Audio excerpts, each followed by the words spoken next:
After months of planning, the 2014 Bath to Bristol Heart City Walk is almost here, which is why organiser Paul Hobbs met up with sponsors City Motors and Paralympic gold medalist Steve Brunt to talk through some of the fine details ahead of the event.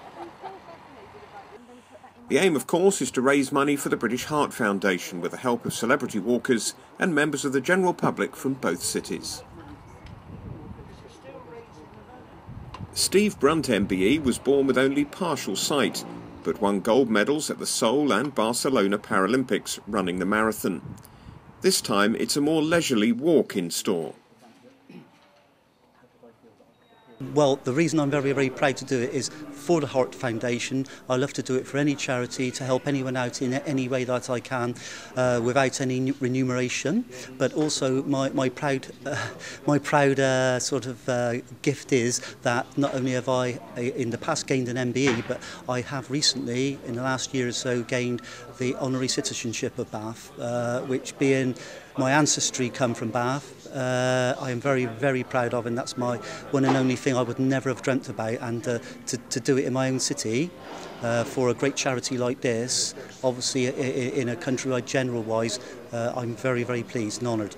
It takes place on Sunday the 7th of September along the cycle path which links Bath with Bristol. You can register online, or if you prefer, turn up on the day and walk. We're really proud as City Motors to be able to sponsor and be part of this Bath to Bristol Walk. So what we've done is we have all the posters and the laminates in our reception area.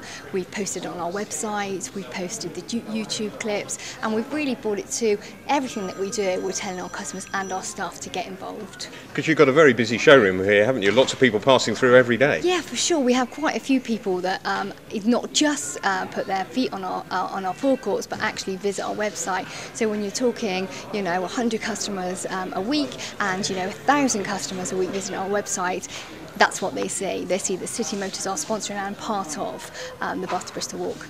Of course, your customers are keen on driving around places, so how do you persuade them to get out the car and walk for a good cause? For sure, and it's all about the fitness, it's all about being healthy, and it's part of the bigger picture, so anything that we can do to promote them, then we will. Yeah, and all we have to hope for now is good weather on the day, isn't it? Absolutely, let's hope for that, because that will be a determining factor of how fast we walk, I think, so let's hope. At this stage, I think you always get a little bit excited, a little bit anxious and hopeful of what you might have in terms of success. But at the end of the day, I'm happy with all the promotions we've put in and the final push now the last 2 weeks. And I'm hopeful this will be well supported. Now, of course, people can register to take part in the walk online, but if they're watching this just maybe a day or two before the actual event, they can actually turn up on the day, can't they? Yes, obviously, in a perfect world, we would like them to register now or tomorrow, whenever, but the beauty of it is they can turn up on the day and register. So where do they have to go, Paul? Brass Mill Lane access point, which is the cycle path end from Bath.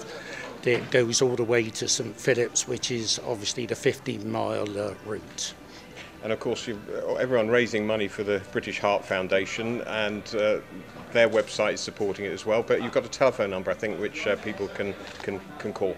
Yeah, it's 0121 661 5100. September the 10th is a great day.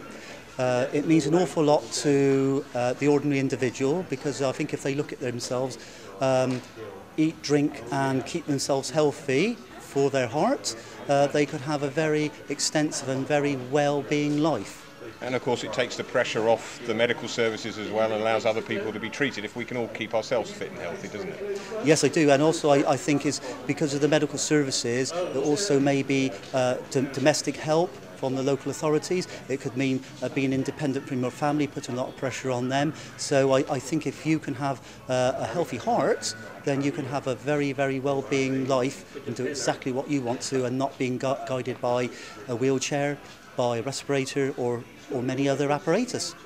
And when the walkers have reached their destination on September the 7th, there's a special reception being laid on at the Cuban on Bristol's harbour side for everyone to relax and reflect on a great day's fundraising. So who else can we expect to see on the day? The likes of Glenn Catley, Marcus Stewart, Brian Tinian, Claire Ailsley, the Netball International local player, all these sort of people and quite a few others, and also their civic people getting involved. So I'm very, very happy with what we got pledging to support, Nigel. And then the ordinary citizens of Bath and Bristol are obviously very welcome to join in too. Yeah, of course they are, and we hope, you know, they come in abundance to support this, you know, this great cause. And with two great cities involved, we're hopeful of a great day with a perfect finish at the Cuban on the harbour side. And finally, for somebody watching this who's maybe thinking, oh, shall I take part or not? Give them a good reason why they should. Nigel, I think everyone should get out and do it. On the Port Way in Bristol, once a year they have the big bike ride. That's a family affair. I don't see why this shouldn't be a family affair. All that people in Bath have to do is make their arrangements to get back home. Okay, it's on a Sunday. It's going to be leisurely. It's going to be on the cycle track. There's going to be no dangers. And I think it's all good, as we have said before, to meet other people and we can help each other along, can't we?